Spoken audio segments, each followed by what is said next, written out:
You don't rewatch the whole movie. You rewatch that one scene, that one conversation, that one moment where everything in the story becomes exactly what it needed to be. You've seen it 30, 40, maybe 50 times. And every single time, it still does something to you. Most people would call that obsessive. Most people would tell you to just watch something new. But most people don't understand what's actually happening when you skip straight to that moment.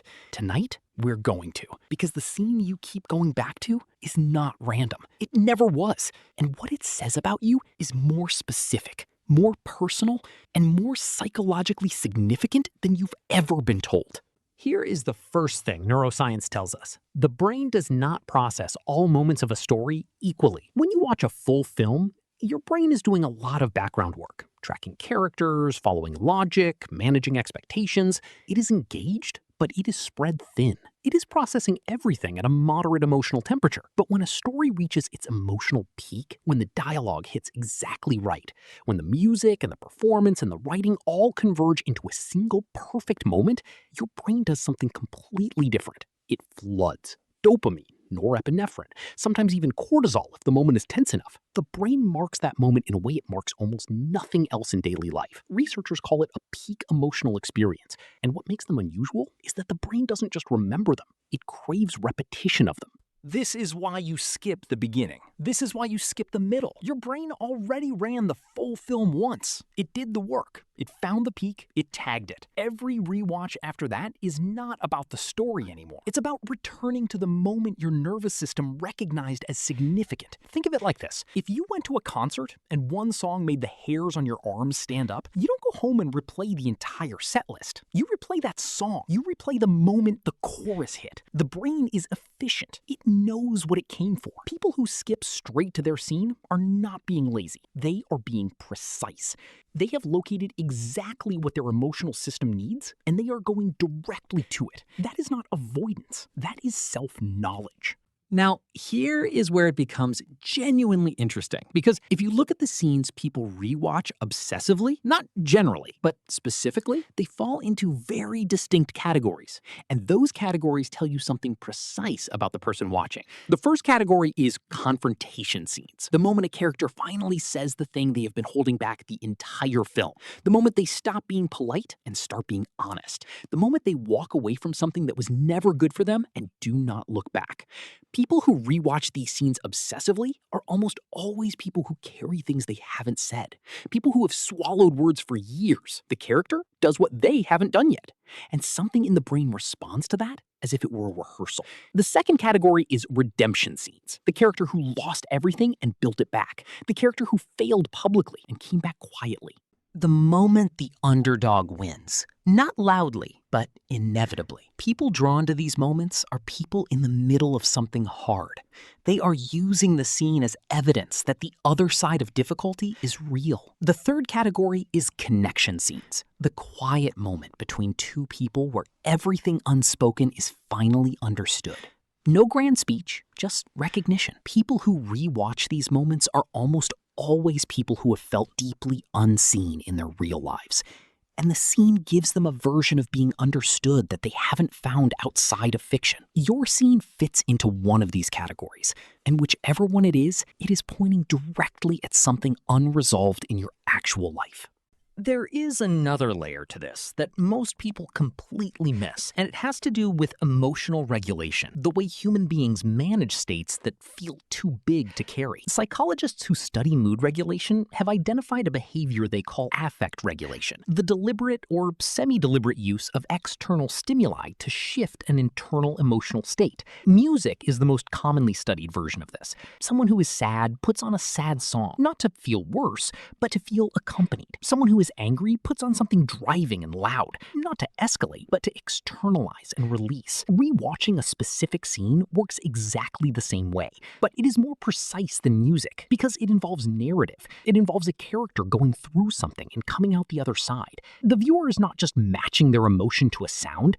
They are placing their emotion inside a story that has a shape. And stories with a shape have something raw emotion does not. They have resolution. This is why people rewatch peak scenes when they are overwhelmed. Not to escape the feeling, to give it somewhere to go. The scene becomes a container, a vessel for something that has no other outlet. The character in the scene feels it, moves through it, arrives somewhere, and for 3 or 4 minutes, the viewer moves through it with them. That is not weakness. That is an extremely sophisticated psychological tool that most people stumbled into completely by accident and have been quietly using ever since. Here is something that almost nobody notices until it's pointed out to them. The scene doesn't change, but you do. And because you do, the scene changes. There is a concept in literary psychology called reader response theory. The idea that a story is not a fixed object, but a living interaction between the text and the person experiencing it. What you bring to a story determines what you receive from it. And because what you bring changes over time, as you age, as you lose things, as you understand things you didn't before, the same scene can mean something completely different at 23 than it does at 34. Think about a scene you've rewatched across multiple years. There was a version of you who watched it and felt something like excitement or hope. There was a later version of you who watched the exact same frames and felt something closer to grief. There may be a version of you now who watches it and feels something you don't even have a word for yet.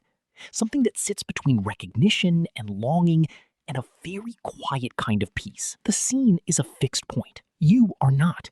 And every time you return to it, you are essentially checking in, measuring yourself against a moment that does not move. It is one of the most honest things a person can do. More honest than most conversations. More honest than most journals. Because there is no performance here. Just you and the scene and whatever it reveals about where you are right now.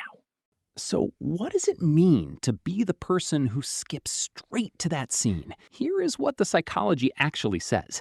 It means you are someone with a high degree of emotional self-awareness. Even if you have never called it that, you have located, without being taught how, the precise emotional frequency you need in a given moment, and you go directly to it. That is not something most people can do. Most people sit through the whole film hoping to feel something. You already know what you're looking for.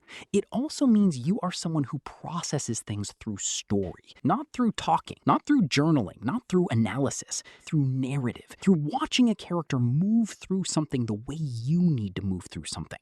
And you have been doing this your entire life without anyone ever explaining to you why it works. It works because stories are the oldest psychological technology human beings have ever had. Long before therapy, long before self-help, long before any of this, there were people sitting together watching a story and feeling something they couldn't feel alone. The next time you find yourself skipping past 15 minutes of a film to get to that one moment, don't feel strange about it. Pay attention to it instead. Ask yourself, what is this scene giving me right now? What does the character in it do that I haven't let myself do yet? What emotion am I bringing to it tonight that I wasn't bringing the last time I watched it? Because the scene hasn't changed, but your answers to those questions will. And every time they do, you will understand yourself just slightly more than you did before. The scene you keep going back to is not just a favorite moment in a movie, it is a mirror. And every time you press play, you are looking into it. If this described you or someone you know, share it. The right person will know exactly why you sent it.